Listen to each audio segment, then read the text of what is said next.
Pernahkah Anda merasakan jantung berdebar saat grafik harga emas tiba-tiba anjlok? Padahal Anda baru saja membeli. Dana yang Anda kumpulkan seolah menguap begitu saja. Rasa frustrasi dan penyesalan pun muncul, dan Anda tidak sendirian. Banyak profesional muda di Jakarta terjebak dalam siklus yang sama, membeli karena ikut-ikutan, menjual karena panik. Trading emas sering terasa seperti perjudian, padahal seharusnya ini adalah ilmu. Kerugian bukan soal nasib buruk, tapi keputusan tanpa dasar yang kuat. Kita terlalu sering mengandalkan feeling, bukan data. Padahal, di balik pergerakan harga emas, ada narasi besar, data, kebijakan, dan sentimen global. Sudah saatnya kita berhenti jadi korban pasar. Trading emas tanpa rugi bukan mitos, tapi tujuan yang bisa dicapai dengan pengetahuan. Bayangkan Anda detektif kumpulkan bukti, analisis data, baru ambil keputusan. Memahami data ekonomi makro dan mikro adalah fondasi utama. Misi kita hari ini, membongkar rahasia pergerakan harga emas.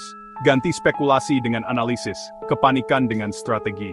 Ini perjalanan menjadi investor cerdas, bukan jalan pintas. Mari mulai pegang kendali dengan data dan pengetahuan. Karena dalam investasi, pengetahuan adalah kekuatan sejati. Saya percaya semua orang harus mengerti investasi dan harus berinvestasi. Mengapa emas selalu istimewa? Karena sejak ribuan tahun lalu, emas adalah simbol kekayaan dan keamanan. Saat mata uang dan saham bisa jatuh, emas tetap berharga. Emas adalah aset nyata, benteng pertahanan saat krisis. Ia jadi safe haven saat dunia kacau, investor lari ke emas. Emas juga alat diversifikasi. Saat dolar melemah, emas menguat. Permintaan emas datang dari investor, industri, dan budaya, menciptakan dasar harga yang stabil. Emas melindungi portofolio dari risiko dan inflasi.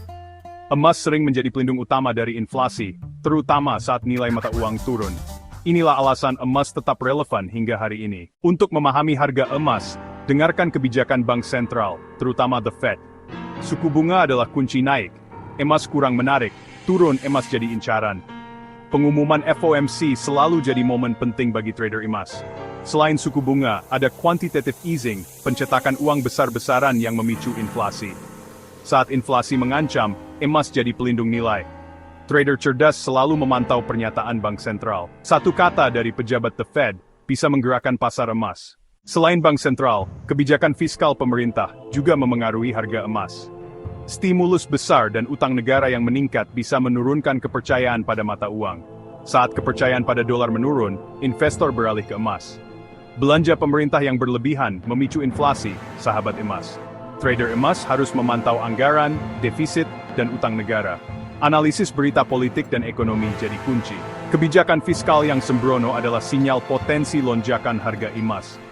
Pahami hubungan ini untuk mengambil posisi sebelum pasar bergerak. Dunia penuh drama geopolitik, perang konflik krisis semua bisa mengerek harga emas. Saat ketidakpastian global meningkat, emas jadi pelarian utama. Selain itu, data makroekonomi seperti PDB dan NFP sangat memengaruhi ekspektasi pasar. Ekonomi kuat, suku bunga naik, emas tertekan, ekonomi lemah, emas menguat. Rilis data penting sering memicu volatilitas harga emas. Trader harus menandai tanggal rilis data ekonomi utama. Tidak cukup tahu angkanya, pahami juga konteks dan perbandingannya. Kejutan data adalah pemicu utama pergerakan harga. Gabungkan analisis geopolitik dan data makro untuk navigasi pasar emas. Dengan begitu, Anda tidak lagi trading dalam kegelapan. Trader emas harus paham istilah kunci FOMC, CPI, NFP, dan VIX. FOMC menentukan suku bunga, pengaruh besar ke emas. CPI mengukur inflasi, tinggi, baik untuk emas, tapi bisa picu kenaikan suku bunga. NFP, tunjukkan kesehatan ekonomi AS, data kuat, emas tertekan, data lemah, emas naik. VIX, indeks ketakutan, naik saat pasar panik, biasanya masih ikut naik. Jangan hanya hafal istilah, pahami dampaknya pada harga emas. Kuasai kamus ini untuk analisis yang lebih tajam. Dengan begitu, Anda selangkah lebih maju dari pasar. Ingat, pemahaman adalah kunci utama prestasi. Memahami teori saja tidak cukup, ubah data jadi aksi trading disiplin. Mulai hari dengan cek kalender ekonomi, identifikasi data penting. Hindari trading sebelum rilis data besar atau siapkan strategi untuk volatilitas. Konfirmasi analisis fundamental dengan teknikal, cari sinyal di grafik. Manajemen risiko adalah kunci, selalu gunakan stop loss, batasi risiko per posisi. Trading tanpa rugi, artinya kerugian kecil, keuntungan maksimal. Disiplin dan konsistensi membedakan trader profesional dari amatir. Hindari overtrading dan emosi. Fokus pada proses bukan janji cepat kaya. Dengan strategi dan disiplin, Anda ubah ketidakpastian jadi peluang nyata.